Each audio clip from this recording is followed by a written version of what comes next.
Good morning, नमस्कार, सुप्रभात. मी स्मृती पांचाळ. मोगरा फुलाच्या वास्तू या सदरामध्ये आपलं मनपूर्वक स्वागत. देवांचा देव कोण? अगदी बरोबर, अर्थात इंद्रदेवता. या इंद्रदेवतेचा वास्तूशी काय संबंध आहे? अर्थात अगदीच घनिष्ठ संबंध आहे. ही जे लोशू ग्रीड आहे, या लोशू ग्रीड प्रमाणे हे जे 4923578116 यापैकी हा जो 7 नंबर आहे, ही पूर्व दिशा आहे आणि अर्थात पूर्व दिशेशी इंद्रदेवता जी आहे ह्यांचा घनिष्ठ संबंध आहे. पूर्व दिशेचं पालकत्व जे आहे तेच इंद्रदेवतेकडे दिलेलं आहे. त्यामुळे देवांचा देव इंद्र याचं पूर्व दिशा जी आहे तिथे नेहमीच आगमन झालेलं असतं. देव म्हटला की त्याची पत्नी अर्थात देवता ही आलीच.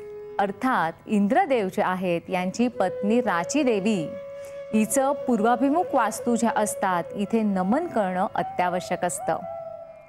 तुमच्या माहितीसाठी म्हणून तुम्हाला सांगते, पूर्व दिशा जी आहे अर्थात इंद्रदेव जे आहेत यांचं नगर जे आहे हे अमरावती आहे आणि त्याचबरोबर त्यांचं वाहन जे आहे हे वाहन पांढरा हत्ती आहे.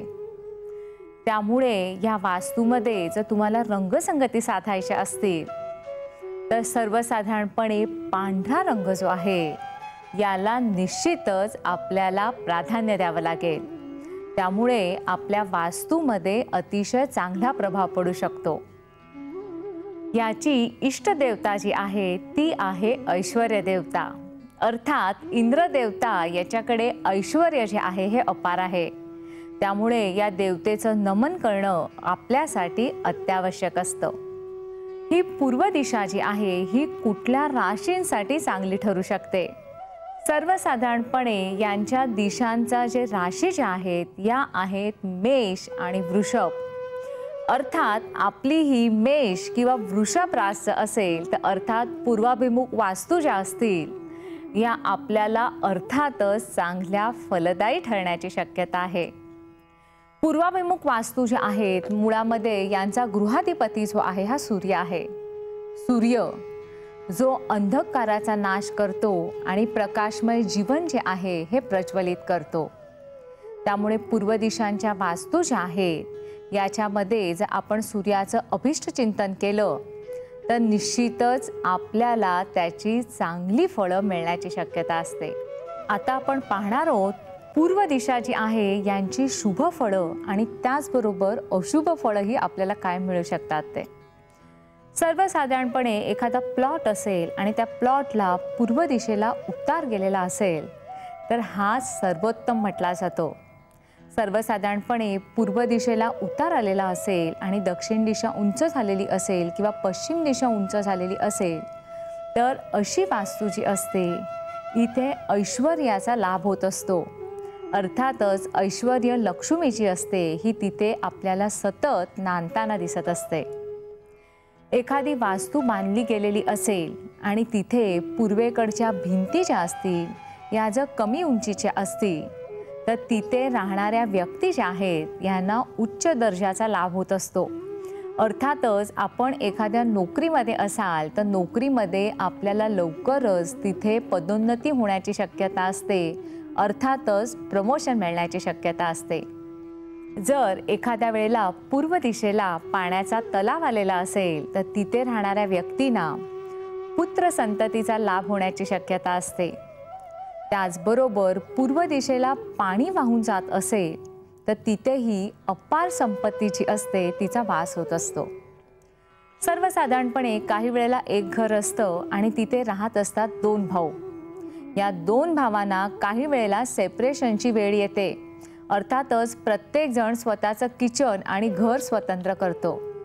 अशा वेळेला जर घराची आपल्याला वाटणी करायची असेल तर पूर्व दिशा जी आहे ही सर्वसाधारणपणे जो लहान भाऊ आहे यांनी वापरण्यास घ्यावी. त्याचबरोबर पश्चिम दिशा जी आहे ही मोठ्या भावाला वापरण्यास द्यावी.